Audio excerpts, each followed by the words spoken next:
What's up, guys? Today we're looking at this new ridiculous law in California. Now, this doesn't start till January 2027, but they want actual age verification on all operating systems that are provided in California.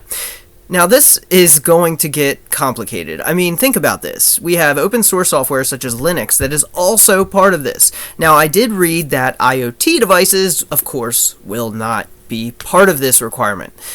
But it does make you wonder how this is going to work out. And for those who've been following the blog, they will know that I've been offering core boot laptops with Linux pre-installed for years now. And just want to do something different to keep the channel as independent as possible. So it's a service. If you're interested in something like that, you can check the blog at the commission section.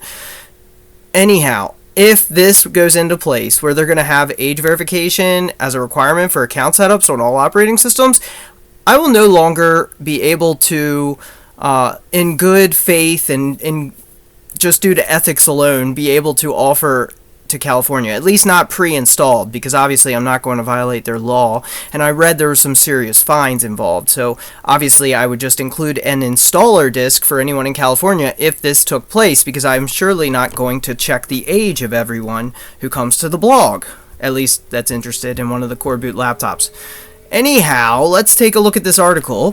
So this government of California is implementing a law that requires operating system providers to implement age verification into the account setup procedures. Now, of course, I am sure the Linux community is going to come together. There may be some scripts or other things that can remove some of this. Of course, don't do it if you're in California, but I'm sure projects like that could show up if they're going to require age verification. Now, the good thing is, so far at least, from what we understand, is it's only going to require them to indicate their birthday, maybe their age, or maybe both of those things. So that is a little concerning, especially when it talks about providing a signal regarding this filled out in application. So a user setting up an account will need to actually enter their birth date. That could possibly, who knows how it's going to be implemented. It could maybe affect their privacy, of course. So, big concern there, of course. And I also covered years and years ago, I think it was 2016 on this channel, which this channel's been around almost about 10 years almost. So this channel that I've been running, I covered how they actually had a law, I think it might have been Arizona or somewhere out west, that they had a law that they wanted to make every computer actually have an age verification. So this is something that's been a long process of trying to get people to submit personal details into computers, into software, and it just seems like to me that this is just a major privacy concern, and obviously so. So looking down, they're even going to require things like SteamOS as well. And of course, this is all to protect the kids, because of course, the war on terror kind of people figured that one out. And so now you have to protect the kids, because of course, if you don't want to protect the kids, that makes you, by default, a bad person, according to some. Now, of course, as it mentions here, no big deal for Windows. They're already making you enter your birth date during Microsoft account setup. But I guess somebody felt the need to lobby for this, whether it may have been some interested party in tracking. Who knows? Who knows? But so far, it's pretty concerning. It's pretty concerning.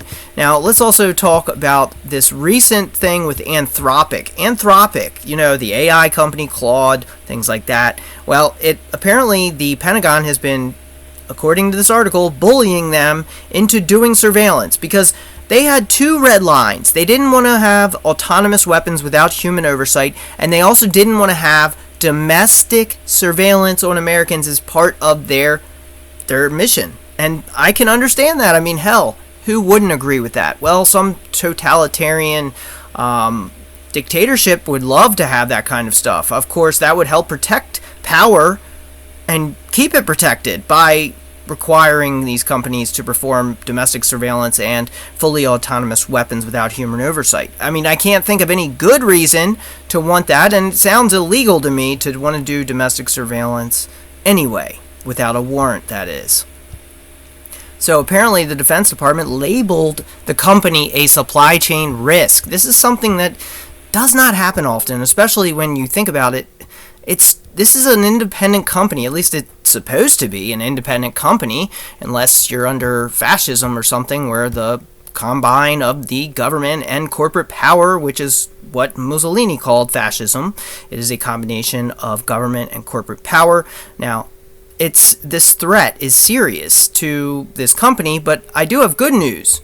Well, it turns out that after this announcement, after this major threat to label them a supply chain risk, which was going to actually make it so no government contractors could use them, well, it looks like now it's the most downloaded app, and it's only given them much more support. So that petty contract, I guess, that they may be losing, sounds like they're getting a lot more customers. So that's great.